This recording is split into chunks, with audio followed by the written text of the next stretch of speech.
Welcome, students. Today, our topic of discussion is the genetic disorders. So, firstly, we are going to study in this discussion about the Mendelian disorders. So, broadly speaking, the genetic disorders may be grouped into two different categories. They can be either Mendelian disorders or they can be chromosomal disorders. Now, what is Mendelian and what is chromosomal disorders? Let's see. The Mendelian disorders are mainly determined by alteration or mutation in the single gene. These disorders are transmitted to the offspring on the same lines as we have studied in the principle of inheritance. Okay, so that means Mendelian disorder is different from chromosomal disorder, means like we had studied in mutation also, that there is point mutation or the gene mutation and there is a chromosomal mutation or chromosomal aberrations. So when we speak about the term chromosomal aberration, that means that there is some defect in the chromosome number or in the whole set of chromosome, isn't it, or in the structure of the chromosome number or the structure or the set of chromosome. But when we are talking specifically about gene mutation or point mutation, that means that mutation has take place at a particular single gene only. It is concerned or it is related to a particular single gene only. Okay, so that means Mendelian disorder is because of the mutation in a single gene, while the chromosomal disorders are because of the change in the number or structure of the chromosomes. First thing. Secondly, it is saying that the Mendelian disorders are transmitted to the offsprings on the same lines as we have studied in the principle of inheritance. Okay, that means what? That means that these Mendelian disorders, they follow all the rules and principles regarded to the Mendelian inheritance principle. That is, they follow the law of dominance also, law of segregation also. Okay, so that is why it is written that they are transmitted to the offspring on the same lines that we have studied in the principle of inheritance. The next thing which it is saying is the pattern of inheritance of such Mendelian disorders can be traced in a family by the pedigree analysis. Okay, so that means by the studying of the family history via the pedigree chart, we can determine that whether these diseases had been earlier in the ancestral history of that particular individual, or if there any possibility of the inheritance of such disease of a particular Mendelian disorder in the next generation or not, and so on, with the help of the pedigree chart, pedigree analysis. Most common and prevalent Mendelian disorders are hemophilia, cystic fibrosis, sickle cell anemia, color blindness, phenylketonuria, thalassemia, etc. So, we are going to study some of the Mendelian disorders. So basically these are the characteristic feature of the Mendelian disorder. So once again, if you are asked that what is the characteristic of the Mendelian disorder, first and the most important is that they are caused due to the mutation in the single gene. Number 2, they are transmitted to the offspring in accordance with the principle of inheritance. Number 3, that the inheritance pattern of such disorders can be traced out by the family by the pedigree analysis. Now, it is important to mention here that such Mendelian disorders may be dominant or recessive. This is another very important characteristic of Mendelian disorders. They can be either dominant or they can be recessive. Okay, इसका मतलब क्या हुआ? Dominant or recessive means suppose there is one gene which is responsible for a particular genetic disorder. Okay, so if you are saying that particular disorder as a dominant disorder, dominant means that in order to be expressed in a particular individual, only one copy of the defective gene is enough. And recessive mean in order to be expressed in that particular individual, there is the requirement of 2 copies of that particular gene, because we know that dominant can be expressed if there is a diploid organism. If we are humans, obviously we're talking about Mendelian disorders in humans. So humans are what? They are diploid in nature. We are diploid, means we are having two sets of genes. So if out of two, one gene is found defective, and if it is having the potentiality large enough to cause that disease in one single copy state only, that means that particular disorder is dominant. Okay, but if the particular disorder is recessive, that means the particular individual must have two such defective gene in him, okay, in him or her, in order to be affected by that disease. Okay, so that means for being when we will call a disorder as dominant, when only one copy of that defective gene is sufficient to cause that disease in a particular organism, in particular individual. But if we require two copies of that defective gene in order that a particular individual is affected, then that will be known as recessive one. Okay, so by pedigree analysis, one can easily understand whether the trait in the question is dominant or recessive. We will be doing some questions regarding the pedigree analysis also, which will make you further clear this concept. Okay, then similarly the trait may also be linked to the sex chromosome, as in case of hemophilia.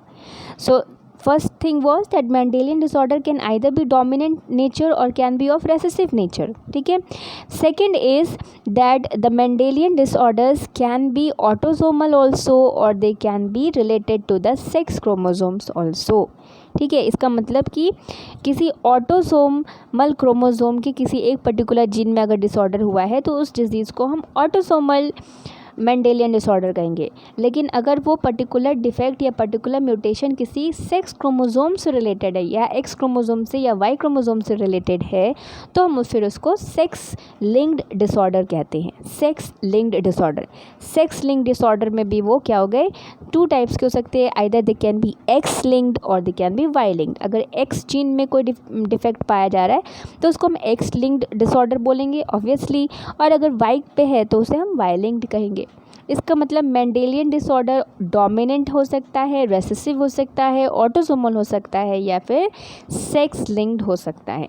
Sex linked में भी it can be either X linked और it can be Y linked. Okay, now it is evident that this the X-linked chromosome, like in similarly the trait may also be linked to the sex chromosome, as in the case of hemophilia. Now in hemophilia we know that this is an X-linked recessive trait which shows transmission from one carrier female to the male progeny. Now we know that the male is having one X and one Y chromosome, while the females are having both X chromosomes, isn't it? That means if a particular disorder, if a particular mutation, or if a particular defect is related to X chromosome, so there is a chance कि that X chromosome can pass either to the male child also or can pass to the female child also.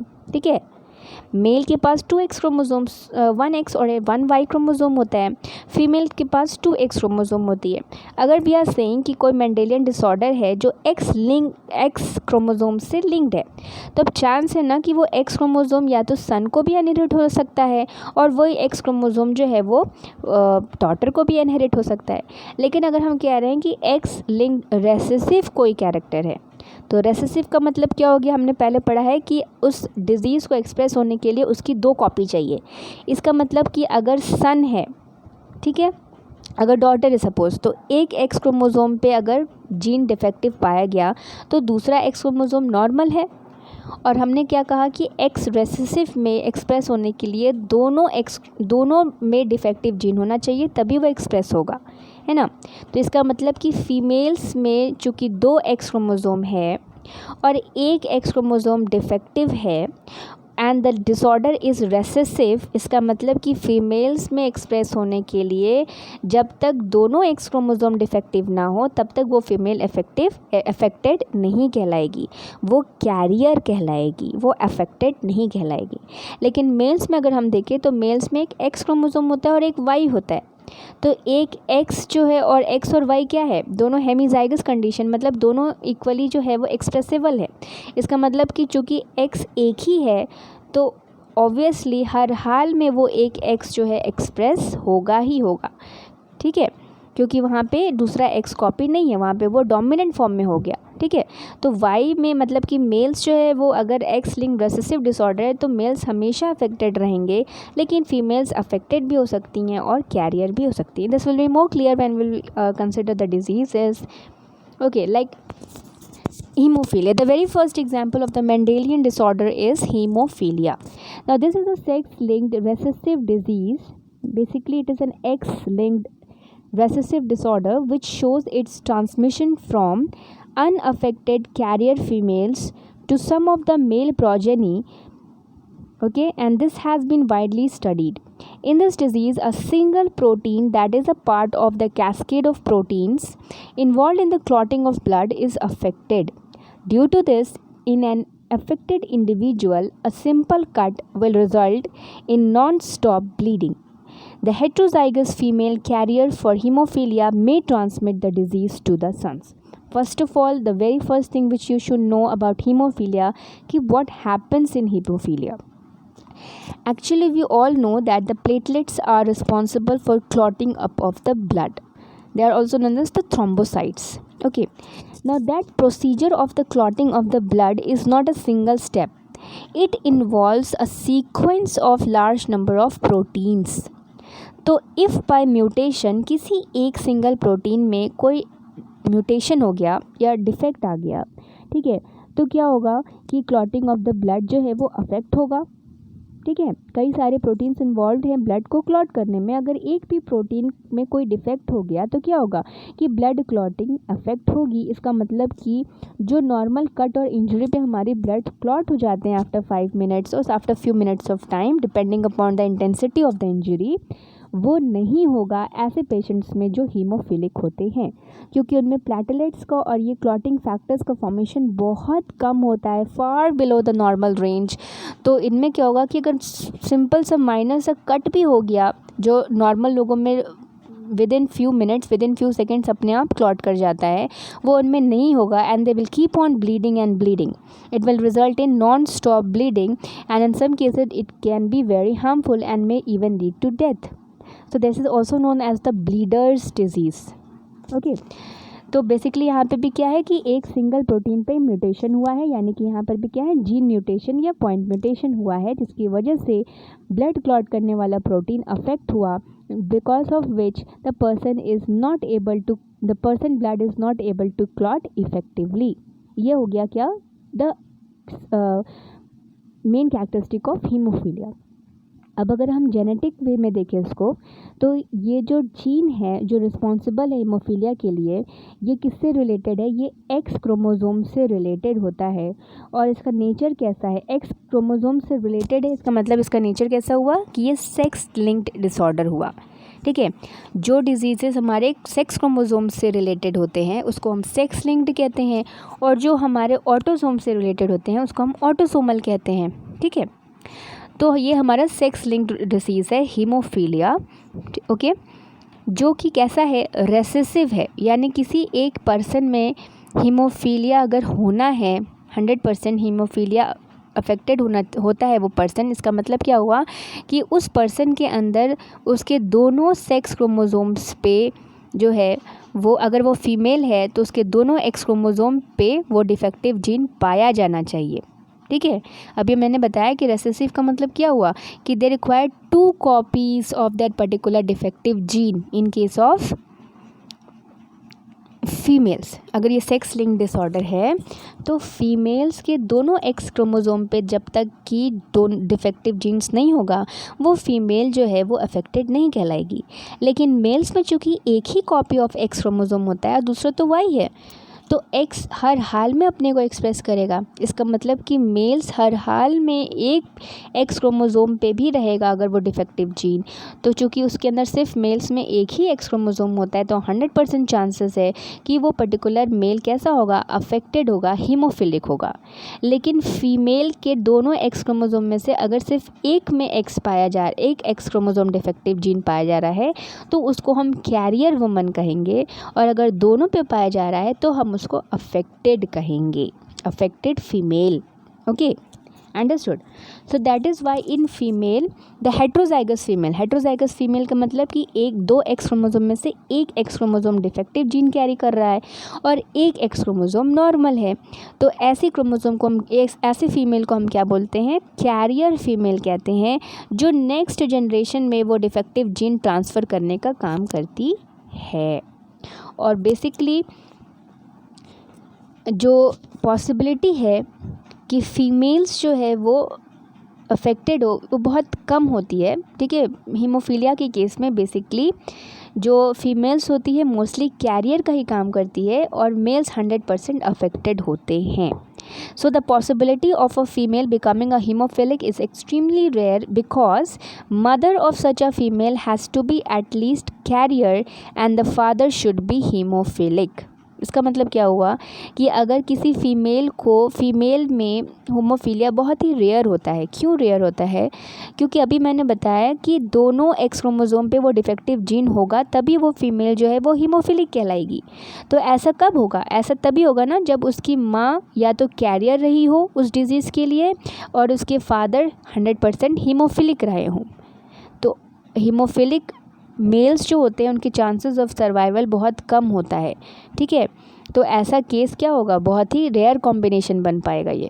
ठीक है, so the possibility of a female becoming a haemophilic is extremely rare because mother of such a female has to be at least carrier and the father should be hemophilic which is unviable in the later stage of life। और एक चीज़ और है कि जिसको haemophilia हो गया उसको हमेशा मतलब कुछ दिनों बाद उसको that person will die, definitely that person will not survive. ठीक है, तो सर्वाइवल रेशियो क्या होता है? तो we had studied the term of lethal gene also, isn't it? तो दैट मीन्स यहाँ पे मेल के लिए ये जो डिफेक्टिव होमोफिलिक जीन है वो क्या है, एक लीथल जीन का काम कर रहा है। ठीक है, now the family pedigree of the Queen Victoria shows a number of hemophilic descendants as she was a carrier of the disease। ठीक है, क्वीन विक्टोरिया की फैमिली में there was no male descendant because the males when as soon as they used to be born they used to die। there were only queens and princes in her family and there was no record of male prince or males in her family। Why? Because Queen Victoria was a carrier of that gene and from her the genes carried to a very long way in her ancestral chart and thus the males at each step just wiped out because of the hemophilia। Now you can see here the cross is given. From this cross it will be very clear to you. This is a cross between a normal woman XX married to a haemophilic man. Haemophilic man का मतलब क्या हुआ कि x और Y में से, चूँकि ये एक्स लिंक डिसऑर्डर है तो एक्स पे हमने डिफेक्टिव जीन यहाँ पे रिप्रेजेंट किया है किससे, स्मॉल एच से। ठीक है, स्मॉल एच का मतलब क्या हुआ कि वो डिफेक्टेड हीमोफिलिक जीन है। ओके, तो this you must be this just keep this in your mind कि मेल में अगर एक्स लिंक डिसऑर्डर है और एक्स क्रोमोज़ोम डिफेक्टिव है मेल में, इसका मतलब वो मेल क्या होगा, वो मेल हीमोफिलिक होगा यानी affected by that particular disease होगा। ठीक है, and the woman is normal. Then the gametes are given here XX from the woman and XH and Y from the male। Crosses are made and the progenies are produced। You can see here that two females and two males are produced by this cross, जिसमें कि you can see the combination in the progenies XXH and XXH। all the females means all the daughters are carriers। ठीक है, and they are phenotypically normal while the sons are all normal। इसका मतलब कि अगर एक normal woman जो है वो हीमोफिलिक मैन से is married to a haemophilic man, then the possibility of the sons to be normal is 100%. Okay, but the daughters will be, all the daughters will be carrier. You can see here na, because X chromosome from the father is transmitted to the daughters only, isn't it? But since this disease is recessive, so यहाँ पे चूँकि दोनों X chromosome में से सिर्फ एक ही X chromosome daughters में affected है, तो ये दोनों daughters कैसी हैं? नॉर्मल नहीं है, लेकिन क्या है, कैरियर कहलाएंगी। ठीक है। और एक चीज़ और कि जो कैरियर वुमेन होती हैं, ठीक है, carrier women are phenotypically normal, बाहर से देखने में या उनको कोई बीमारी नहीं होगी, हीमोफीलिया से रिलेटेड कोई भी सिम्टम्स नहीं होंगे, कुछ नहीं होगा, बस कहीं पे साइलेंटली उनके अंदर वो डिफेक्टिव जीन होगा जो उनके नेक्स्ट जनरेशन में ट्रांसफ़र होगा। इसका मतलब कि कैरियर वुमेन जो होती है, तो इसका मतलब क्या हुआ कि वुमेन के 3 स्टेजेस हो गए, normal woman, carrier woman and affected woman. But the males can be only 2 cases, either affected or they can be normal. Understood? Females can be normal, carrier or affected, but the males can always are always either normal or affected, मतलब 50-50% chances. ठीक है। So here you can see that, और जितनी भी career females होती हैं उनके अंदर सिर्फ जीन्स पे उनके डिफेक्ट होता है, अदरवाइज़ फिनोटिपिकली या सिम्टोमेटिकली वो एकदम नॉर्मल होंगी, बाहर से हम नहीं देख के बता सकते या उनको कोई भी प्रॉब्लम नहीं होगी हीमोफीलिया की, बट उनके जीन्स पे, एक्स क्रोमोसोम्स पे वो जीन्स डिफेक्टेड लगे होंगे जो कि नेक्स्ट जनरेशन में ट्रांसफ़र होते हैं। ठीक है। तो ये से was the cross between a normal woman and a haemophilic male. तो बात समझ में आई कि अगर फीमेल, चूँकि ये एक्स लिंक डिसऑर्डर है, तो दोनों एक्स में जब तक कि वो डिफेक्टिव जीन नहीं पाया जाएगा वो वुमन अफेक्टेड नहीं कहलाएगी। लेकिन चूँकि मेल में सिर्फ एक ही एक्स क्रोमोसोम होता है, तो और अगर वो डिफेक्टिव है तो ऑब्वियसली वो मैन क्या होगा, अफेक्टेड होगा, हीमोफिलिक होगा। ठीक है। मेल के केस में कोई कैरियर वाला केस नहीं होता है। Now this is another case where a woman is carrier and the male is hemophilic. तब क्या होगा? Now you can see the combinations formed. 50% of the daughters are hemophilic and 50% of the daughters are carrier, while 50% of the male sons are hemophilic and 50% are normal. So now you getting the points. ठीक है। तो इसका मतलब कि daughters को haemophilic होने में दोनों एक्स क्रोमोसोम पे क्या चाहिए, द डिफेक्टेड जीन चाहिए। अगर एक है तो वो कैरियर कहलाएगी, लेकिन मेल्स में एक एक्स क्रोमोसोम पे, जो कि एक ही एक्स क्रोमोसोम होता है, तो वो हीमोफिलिक कहलाएगा, और अगर नहीं है तो वो नॉर्मल होगा। Understood? So these are the 2 cases. This case was a normal woman to a hemophilic man, and this case is a carrier woman with a hemophilic man. And the survival age of the hemophilic man is certainly very low, and that person may not live long. Okay, so this was about the hemophilia. So what we have to remember is, first of all, it is a X-linked recessive disorder. Okay, and it is basically carried from unaffected carrier females to the male progeny. Okay, the females in this case can be carrier or can be affected, but the males are always affected if one defective gene is present on their X chromosome. Okay,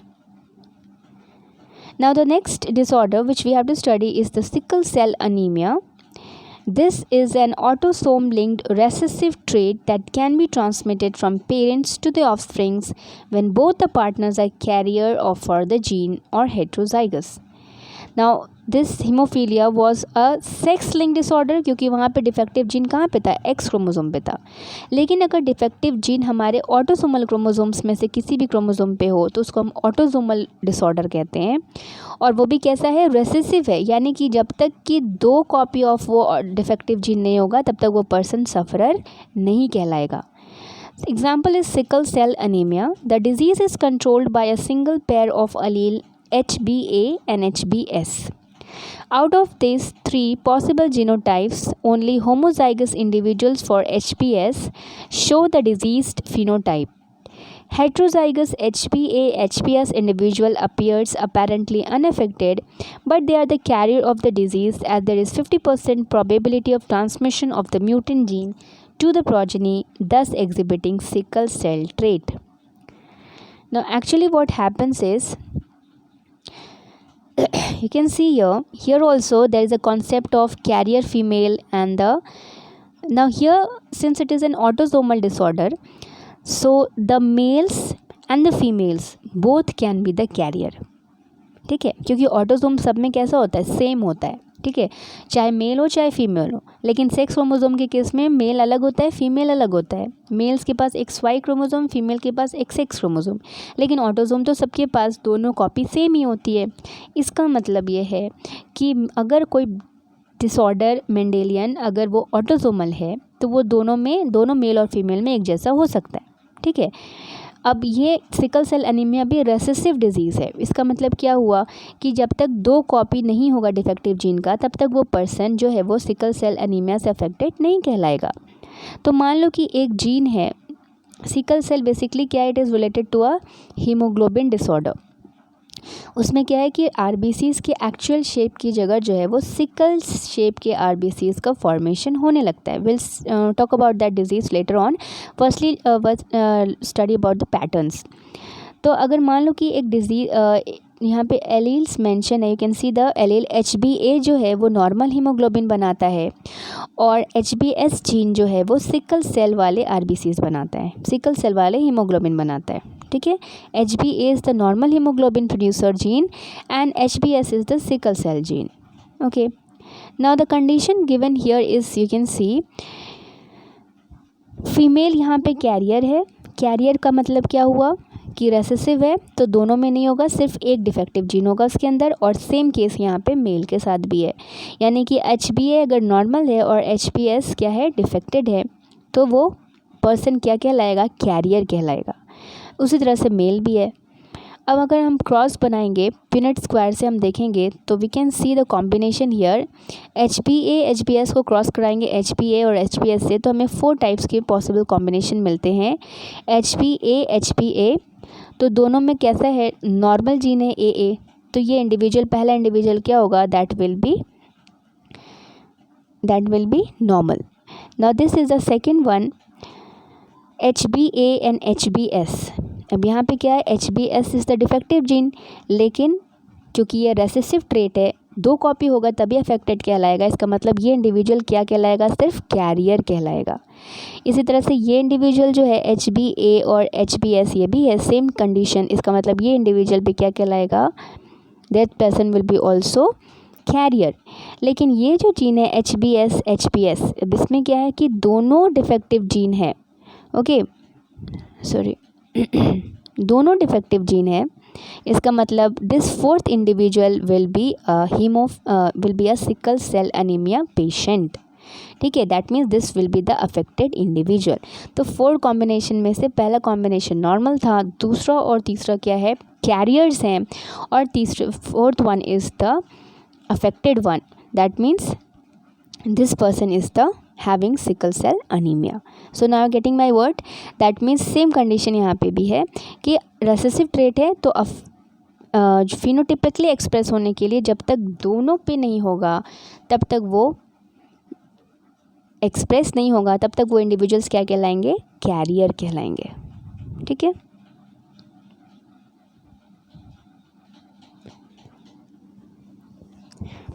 so this is a cross, you can see. So the phenotypic ratio you can see here is unaffected, carrier and sickle cell. Unaffected is 1, then the carrier is 2 they are there, and the sickle cell anemia patient is 1. So the phenotypic ratio is 1:2:1. Therefore the 25% chances of a child with sickle cell disease is there. Probability is 25%. Now what actually happens in this sickle cell anemia? This defect is caused by the substitution of glutamic acid by valine at the 6th position of the beta globin chain of hemoglobin molecule. Okay, hemoglobin is made up of a chain of proteins. ठीक है, so in that chain of hemoglobin, the at the sixth position, the codon at the sixth position is just altered because of mutation, and instead of production of the valine, glutamic acid, another amino acid is produced. Okay, so the substitution of the amino acid in the globin protein results due to the single base substitution at the sixth codon of the beta globin gene from GAG to GUG. That means GAG, that is the codon. Okay, that is the nitrogenous, like we had discussed before also, that nitrogenous bases, 3 nitrogenous bases forms a codon, and each codon is responsible for a particular amino acid, and many amino acid joins together to form a protein chain. So thus at the sixth position, you can see the diagram is also given over here. Instead of the production of GAG, GUG is produced. You can see here, instead of production of GAG, GUG is produced. तो यहाँ पे जो amino acid की chain चली आ रही थी haemoglobin के chain में, बीटा चेन में, तो सिक्स पोजीशन पे जहाँ पे ग्लूटामिक एसिड प्रोड्यूस होना चाहिए था, वहाँ पे क्या प्रोड्यूस हो रहा है, वैलीन प्रोड्यूस हो रहा है. ठीक है, तो अब क्या होगा कि glutamic acid obviously will result in, जो सीक्वेंस है प्रोटीन का वो चेंज हो गया ना. पहले क्या था, वैलिन, हिस्टिडीन, ल्यूटिनाइन, थ्रियोनिन, प्रोलीन, ग्लूटामिक एसिड. ठीक है, अब यहाँ पे क्या है, सिकल सेल वाले पेप्टाइड जो बनेगा या प्रोटीन चेन बनेगा, उसमें इंस्टेड ऑफ ग्लूटामिन क्या आ जाएगा, वैलिन आ जाएगा. ठीक है, तो इसका मतलब क्या हुआ कि जो नॉर्मल आरबीसीज का फॉर्मेशन होना चाहिए था वो अब शेप ना बन के क्या बन रहा है, सिकल सेल का बन रहा है. You can see the shape over here of the normal RBCs and of the sickle cell RBCs. ठीक है, उनका शेप कैसा हो गया. तो इससे क्या होता है कि जो हमारे RBC का काम क्या होता है, they are the carrier of oxygen molecules, isn't it. तो जो एफिशिएंसी है RBC की ऑक्सीजन को कैरी करने की, वो ख़त्म हो जाती है, क्योंकि वो जो शेप है जिसमें ऑक्सीजन मॉलिक्यूल कंबाइन कर सकता है ईजिली, ठीक है, वो नहीं मिलता उसको नॉर्मल सिकल सेल के केस में. ठीक है, सिकल सेल का केस हम देख सकते हैं कैसा है, the shape is sickle shape, isn't it, elongated sickle shape. और ऐसे क्या, it is a biconcave shape in the normal one. So that is why the efficiency of the uptake of oxygen is disturbed in case of sickle cell. Okay, तो यहाँ पे क्या होगा, and obviously we know when the production of the hemoglobin is disturbed, that leads to a condition which is known as anemia. ठीक है, patient becomes anaemic, क्योंकि उसमें blood का फॉर्मेशन यानी इनडायरेक्टली हीमोग्लोबिन का फॉर्मेशन जो है वो सफ़र करता है. Okay, so that is about the disease. तो बेसिकली होता क्यों है, it is because of point mutation. Sixth position, haemoglobin की जो दो चेन होती है उसमें जो बीटा चेन है उसके सिक्स्थ पोजीशन पे ग्लूटामिक एसिड की जगह वैलिन का प्रोडक्शन हो जाता है because of that point mutation. और इसकी वजह से क्या होता है, the mutant haemoglobin molecule undergoes polymerisation under low oxygen tension, causing the change in the shape of the RBC from the biconcave disc to elongated sickle-like structure. Okay, so that this is also what it is, an autosomal recessive disorder. The last one is the phenylketonuria. So what is phenylketonuria? This is an inborn error of metabolism. It is inherited as the autosomal recessive trait. Same इसका भी pattern of inheritance कैसा होगा, जैसे अभी हमने sickle cell anaemia का पढ़ा, same ऐसे ही इसमें होगा. मतलब कि रेसेसिव है, इसका मतलब कि दोनों जीन्स, दो कॉपी ऑफ अफेक्टेड जीन्स चाहिए for a person in order to be suffering from that disease. Okay, inborn error of metabolism का मतलब क्या होता है, metabolism you all know that is responsible the sum total of all the reactions which are taking place inside a living cell is metabolism, isn't it? So there are different cascade of reactions or metabolic reactions that are taking place inside our body. हमारे body में जो है वो कई सारे metabolic reactions जो है वो साइड बाय साइड चलते हैं, और हर एक रिएक्शन जो है it is not a single step reaction, it takes place in a cascade of reaction. Suppose there is a change of a substance A into D. Okay, तो ए और ए जो है वो डायरेक्टली डी में कन्वर्ट नहीं होगा. वो कैसे होगा? A will convert into B, B will convert into C and finally C will convert into D. और हर एक step is controlled by particular type of enzyme. इसका मतलब कि अगर कोई भी एक प्रोसेस, एक स्टेप ब्लॉक हो जाए या म्यूटेट हो जाए तो क्या होगा कि जो लास्ट का डी हमारा प्रोडक्ट प्रोड्यूस हो रहा था वो प्रोडक्ट प्रोड्यूस नहीं होगा. और जो हमारा वो है क्या कहते हैं रॉ मटेरियल है जो मेटाबोलाइज हो रहा था वो एक्यूमुलेट होने लगेगा हमारी बॉडी के अंदर, जिसकी वजह से क्या हो सकता है, डिफरेंट फिजियोलॉजिकल कॉम्प्लिकेशंस आ सकते हैं. तो फिनाइल कीटोन्यूरिया में भी ऐसे ही कुछ होता है कि the affected individual lack an enzyme that converts the amino acid phenylalanine into tyrosine. ठीक है, फिनाइल अलानिन जो है एक तरह का अमीनो एसिड होता है जो which is not very useful for the body. उसको जल्द ही एलिमिनेट होना है, उसको किसी सिंपलर फॉर्म में बॉडी कन्वर्ट कर देती है थ्रू द मेटाबॉलिक रिएक्शंस, ताकि वो हमारी बॉडी को नुकसान ना पहुंचा पाए. ठीक है, तो वो भी एक एंजाइमेटिक स्टेप वाइज रिएक्शन है. तो फिनाइल एलानिन को टायरोसिन में कन्वर्ट करने के लिए एक एंजाइम की ज़रूरत होती है. वो एंजाइम जो है उसका production that is controlled bye a particular gene. The production of that enzyme, enzyme भी क्या है, वो प्रोटीन ही होता है. तो उस एंजाइम का प्रोडक्शन भी कंट्रोल करता है एक जीन, और अगर उस जीन में म्यूटेशन हो जाए तो वो एंजाइम प्रोड्यूस नहीं होगा, और अगर वो एंजाइम प्रोड्यूस नहीं होगा तो वो फिनाइल एलानिन टायरोसिन में कन्वर्ट नहीं होगा. As a result, the phenylalanine will keep on accumulating in the body and it will get converted into phenyl pyruvic acid and its derivatives, and these accumulated products of phenyl pyruvic acid and other derivatives, they will keep on accumulating in our brain, and that results in mental retardation. Okay, they also affect our kidney and it reduces the efficiency of the kidney to excrete the urine because of the poor absorption by the kidney. ठीक है, तो वो हमारे brain और हमारी kidney पे affect कर सकता है जो फिनाइल एलानिन और फिनाइल पायरुविक एसिड एक्यूमुलेट होने लगेगा. क्यों होता है? क्योंकि जो एंजाइम फिनाइल एलानिन को टायरोसिन में कन्वर्ट करता है वो बिकॉज ऑफ म्यूटेशन नहीं प्रोड्यूस हुआ. तो ये जो बीमारी है इसका भी इनहेरिटेंस पैटर्न जो है वो सेम कैसा है, as similar to the sickle cell anaemia, because it is also autosomal recessive trait. So this phenylketonuria is inherited in families in an autosomal recessive pattern. Autosomal recessive inheritance means that a person has 2 copies of that gene that is altered. Usually, each parent of an individual who has phenylketonuria carries 1 copy of the altered gene. Since each parent also has a normal gene, they do not show signs or symptoms of PKU, phenylketonuria. इसका मतलब कि अगर कोई individual है उसके दोनों chromosomes, दोनों autosomal chromosomes पे जो है जब तक कि वो डिफेक्टिव जीन नहीं पाया जाएगा उस इंडिविजुअल को हम अफेक्टेड नहीं कहेंगे. वो सिर्फ अगर एक में होगा तो कैरियर कहलाएगा, अगर दोनों में नहीं होगा तो नॉर्मल कहलाएगा. और अगर वो कैरियर है तो वो सिंपल नॉर्मल ह्यूमन की तरह ही रहेगा, उसमें कोई भी बाहर के सिम्टम्स हम मतलब उस डिज़ीज़ के सिम्टम्स हमको देखने को नहीं मिलेंगे. वो चुपचाप क्या होगा, वो जीन पड़ा रहेगा वहाँ पर. It will be only transmitted but that person will show no signs और सिम्टम्स ऑफ phenylketonuria.